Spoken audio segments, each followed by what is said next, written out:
Welcome back to Derek Rucker's Top 15 at the end of the NBL 25 regular season. This is undoubtedly the most spoken about list here in the NBL. And on the previous edition, we went through players 15 through 6. Today, Derek, as I welcome you back to your show, we take a look at players 5 through 1. How are you feeling? Feeling pretty good. And this top 5, it is a strong 5. I'm going to say it might be one of the, if we were to do this retroactively, going back, in the 80s and the 90s, Jack, I think this top 5 might be the best top 5 in history. Really? This is a strong top 5. Wow. Okay. So let's just have a quick recap of the list so far. If you missed the first episode, there is 15 through 6. A lot of love for the big guys. We spoke about that in the episode as well. Casey Prather being one of the great stories. And then there was Chris Golding, who just missed the top 5. Just missed out. And despite a little calf complaint he had there, he was still able to come back, have an impact in the season. I think that's not really that important for him. What's important for him is the postseason, so he's ready and primed for it. Don't forget, you can leave us your thoughts on social media as well. What do you think of Derek's list? Do you agree, disagree?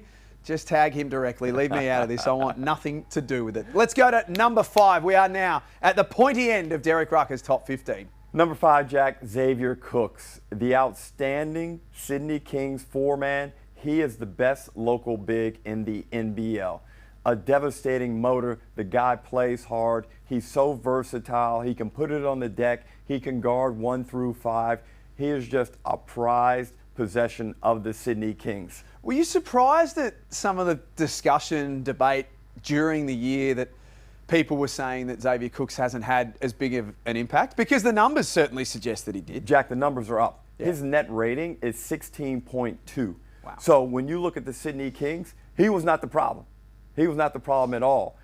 And he continued to play hard. You never see him pout. He tries to be a really good leader out there on the floor. And I just don't know how you could put the blame on him considering all the injuries the Sydney Kings had. So I don't care if you're looking at your number 1 draft choice amongst locals and local bigs. Xavier Cooks is your guy. You'll see all of the highlights of Xavier Cooks, and they all involve him getting downhill and him scoring and all that sort of stuff. Do you think he gets enough credit for the work he does at the defensive end of the floor? No, and he, I thought, was probably second in Defensive Player of the Year behind Shea Illy. I had him number 2. Again, you can switch him out on ball screens. He guards bigs in the paint. He's really good in face-up, off-the-block defensive situations. Just a very good basketball player. But, Jack, let me tell you this. I think some of the criticism he gets is because he plays for the Sydney Kings. You think so? I believe so. There is a widespread hatred of the Sydney Kings because of who they are. And I think as Xavier is kind of the face of the franchise, cops a lot of that residual heat. He's in the top 5 again, Xavier Cooks, and as he should be as well. To number 4. What an acquisition this guy was. Montrezl Harrell, a.k.a. Monster. We could not have predicted this guy would be in our league and have this type of impact in everything he does. We haven't seen anything like this before, have we? in every facet, we have not had anything like Montrezl Harrell in the NBL before. Jack, I'm scared to look him in the eyes when I see him in person. Hey, look at that. Like, he is just such a physical force, and everything he does is with this high degree of intensity that when he's in the room, it just radiates out. I think there's some dudes in the NBL that don't really want to mess with him out there on the floor. Would you? No. No, neither would I. He is willing to impose himself, but yet he's got this skill level. Yeah. And you can't be 6th man of the year in the NBA without that type of skill and the shot-making ability. And I really enjoy the fact that we've had a lot of NBA guys come out here over the course of several decades. And oftentimes, they come here with a sense of shame because they're not in the NBA any longer. Yeah. We've seen none of that from Montrezl. He's been a great professional. Kids love him. All the little things he does on social media have meant so much to the league. The scavenger hunts where he gives away shoes and stuff. He doesn't have to do that, and it's just great stuff. And he's been, I'm not even talking about his on-court statistical dominance, but the numbers speak for themselves. There was obviously an indiscretion at the Melbourne United game, which has been widely spoken about. We don't need to go back there. But you go to a game at the Adelaide Entertainment Centre since he arrived with the 36ers. He's selling tickets. We can joke about that sometimes, that some guys are worth the price of admission. I think, Derek, when it comes to Montrezl Harrell, he is genuinely getting people to go to games. Well, I think some people are probably going to have an issue with me putting him at number 4. But the point you just raised is why he's at number 4. He gets a boost up for all that ancillary benefit that he brings to not only the Adelaide 36ers, but the NBL globally. All-NBL second team. I'm judging from the fact that you've got him at number 4. You would have had him in the All-NBL first team? I would have. But I had like 7 people in my All-NBL first team, Jack. So. You can only have 5. You know that, right? I'm aware. Yeah. This is hard enough to get you to do this list. Number 3, please. Number 3 is the young professional Matt Hurt of the Southeast Melbourne Phoenix. I did not see this coming at the Blitz. This guy is a really, really good basketball player. He's so unorthodox, great footwork, great shot imagination and finishing and creativity. He can do it inside, he can do it outside. He'll take you down on the block. He's got some old school stuff about his game. But then I think, as Andrew Gaze always refers to him, he's got this Dirk Nowitzki style of play also, where he's very awkward for defenders to line up. He's been vital to Southeast Melbourne Phoenix's success this year, his ability to score the basketball and do it extremely efficiently. He's 54.8% from the field and a net rating of 12.8. He is a great find. I know Southeast Melbourne locked up young Foxwell. They need to go and try and get him done for 2 years stat. He was unguardable at times, and we're talking some of the very best defenders in the league couldn't stay in front of this guy. And there were times where Southeast Melbourne would lose their direction at times offensively, and I thought that's what led to some of those late game burnouts where they don't score the ball enough. And I think that was a bit of two-sided blame. His teammates for not understanding how to get him the basketball, but also Matt Hurt, still being a young professional, not being able to express or present himself and let his teammates know, hey, get me the basketball, I can get this done. The word young is a key point when it comes to Matt Hurt as well. He's in his mid-20s. Yeah. There is an argument with a lot of professional athletes, and particularly basketballs, that you don't start playing your best basketball till 26, 27. So does that mean the best is yet to come for Matt Hurt? It is, and as we mentioned with Tyler Harvey and Nathan Sobey, guys who are in their 30s, you know, his level of ascension is going to be tremendous over the next 6 to 7 years, and that's why right now it seems like Matt Hurt really enjoys Australia. While his emotions... Hopefully he continues to enjoy it. Yeah, but while his emotions are high and positive around Australia and the NBL, capitalize on it. Let's start some negotiations and try and maintain some level of leverage. Okay, I don't have to be a serious mathematician to work the rest out. We've got 2 players left in Derek's top 15 for this season. Number 2. Number 2 is the dynamic, exciting, thrilling young point guard from the Adelaide 36ers, Kendrick Davis. What an outstanding first season Kendrick Davis has had. Averaged 25 points a game, 8 assists, and 4 rebounds. And Jack, that was after a slow start. Yeah. He never got cooking until about round 4, round 5. This guy is immensely valuable. I said a few weeks ago, if he comes back and plays 5 or 6 years in this league, he's getting at least 2 MVPs. He's unstoppable. He can put it on the deck. He can shoot the ball from the 3. He shot it at 37.8 from the 3 this year, a true shooting percentage of 62%, and a player efficiency rating of 23. There were a lot of whispers about his personality and this and that. You know what he can do, Jack? Help you win games. And go find another guy like that. Good luck. You're not finding another guy like that. He's young. I don't know who else you could get, because a lot of time when you're recruiting players, you got to think of, okay, who are the potential replacements? Am I going to get anyone as Kendrick Davis?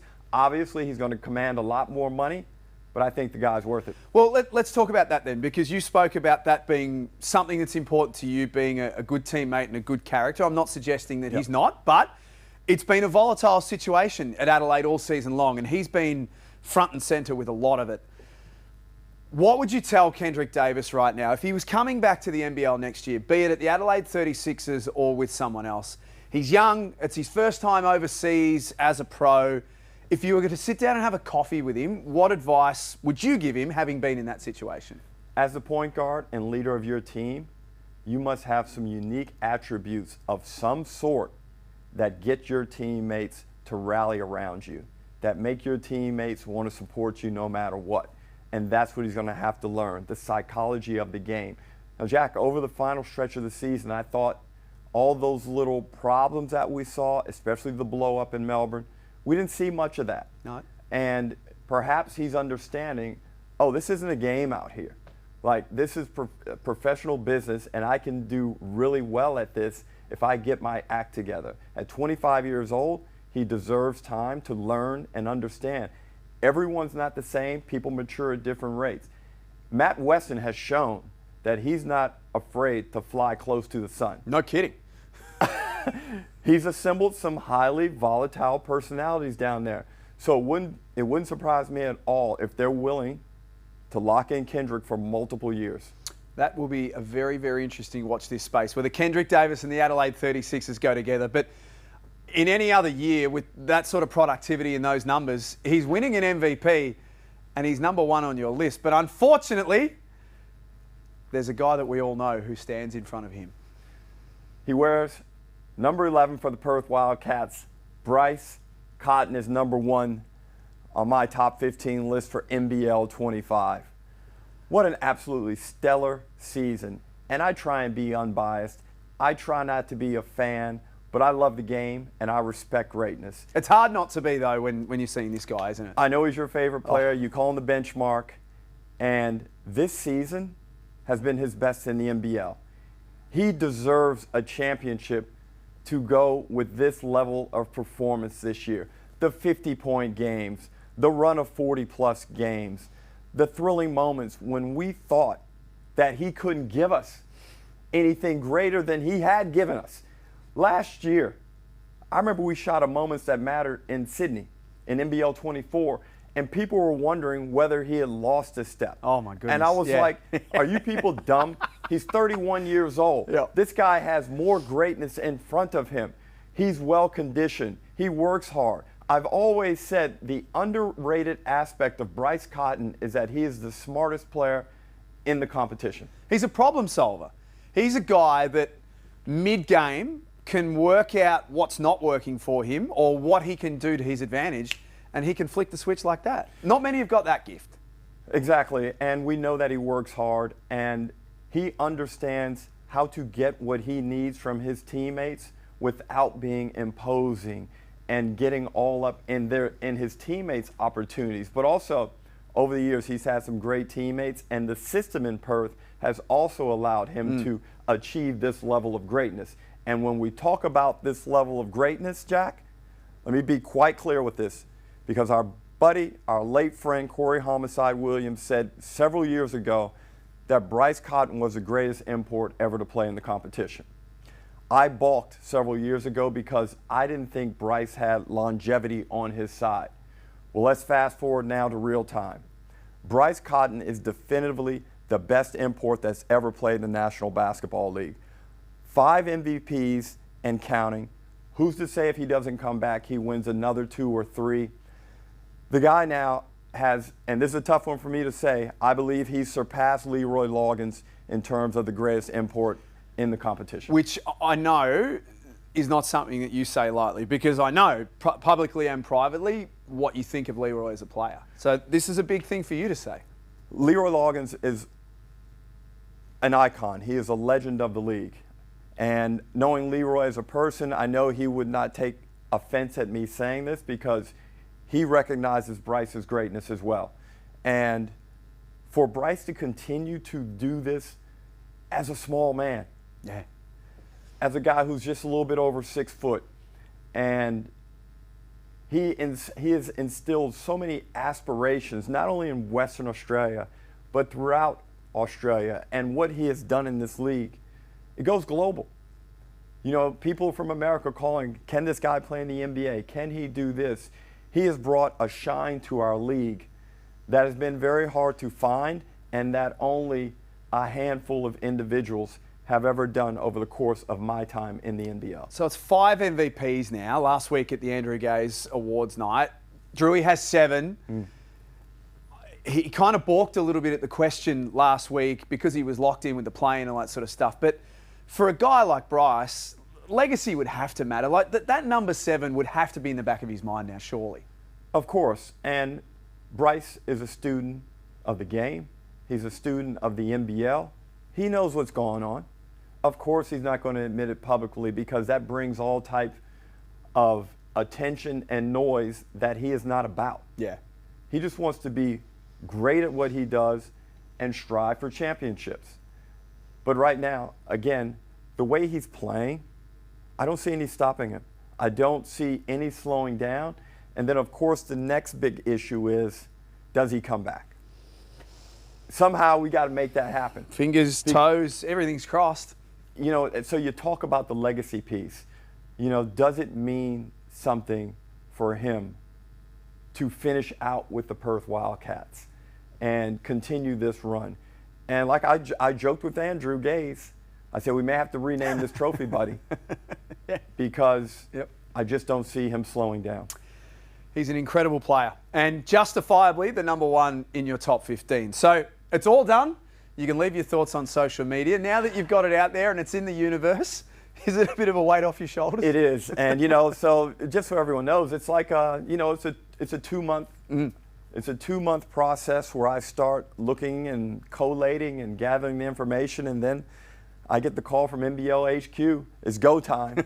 Here's the deadline. Get us the list. But, yeah, right now I feel very proud of what we've done, and thank you for hosting and helping me through it. That's great work by you. It's not easy to put yourself out there like that, and as we've seen, it comes with a level of criticism both from the players and from the fans, but it gets a lot of people talking. But also the criticism helps me learn, and you know, I accept it.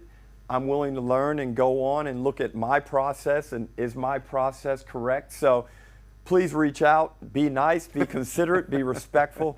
But I take on all information and love to hear from everyone. It is a massive, massive project for Derek to put this together. So well done to you, and a big thanks to everyone for watching. And congratulations to Bryce Cotton, again, number 1 in Derek's top 15. Thanks for watching.